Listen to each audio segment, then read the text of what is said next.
En 2003, on avait affaire à 2 semaines, voire 3 semaines de canicule. Là, à la fin de la semaine, ce sera terminé. Donc je pense que le gouvernement en fait beaucoup trop. On a une communication hystérique qui vise à faire peur aux Français, qui à mon avis va dans le mauvais sens. Moi, je préférais que le gouvernement s'intéresse à d'autres sujets qui sont beaucoup plus importants, comme le réchauffement islamiste à la piscine de Grenoble, avec cette invasion de autre Burkini, question, je voudrais avancer qui là pour le coup est un vrai danger pour la République et pour notre laïcité. En 2019, pendant une vague de chaleur meurtrière, Julien Audoul, élu RN, était sur un plateau télé et plutôt que de parler de la canicule, il a dit que le gouvernement en faisait trop, que la communication était hystérique. Et là, il a enchaîné direct sur le réchauffement islamiste, carrément à la piscine de Grenoble. Oui, tu as bien entendu, des gens mouraient de chaud et lui parlait de maillot de bain. Et aujourd'hui, le RN sort du bois à chaque alerte météo, à chaque rapport du GUC, à chaque catastrophe climatique pour jouer les grands défenseurs de l'environnement. Ils jurent leur grand Dieu qu'ils n'ont jamais été climato-sceptiques. Mais là, vous avez vu Internet, n'oublie pas les archives, n'oublie pas, et nous, on n'oublie pas aussi. Le vrai danger pour la République, comme disait Julien Audoul lui-même, c'est peut-être ceux qui minimisent une crise climatique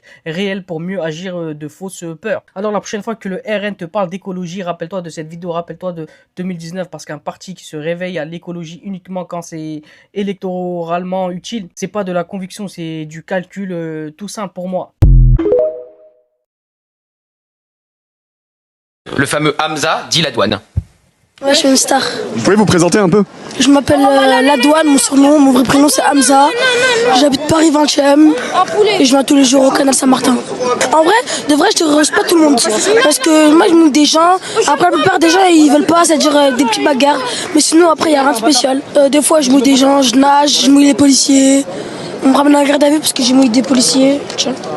C'est autorisé ça normalement de mouiller les policiers. Il fait chaud, hein. D'ailleurs, on a fait une bataille d'eau en plus. Attendez, je vous montre. On a fait une petite bataille d'eau, c'était bien.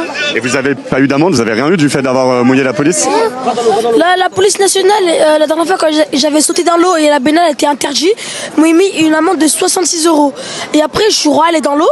Le lendemain, la police du canal sont venus m'ont mis une amende de 11 €. Je comprends pas pourquoi. Vous les avez payés? Oui, 11 €, j'ai payé 70 €, non? Ça va, 11 €, ça C'est vous, vos parents qui avez payé? Comment? Vos parents ils sont au courant de tout ça? Oui, ils sont au courant. Et mon père, il sait que je nage dans le canal Saint-Martin depuis tout petit. Ouais. Après, voilà, il n'y a rien de spécial.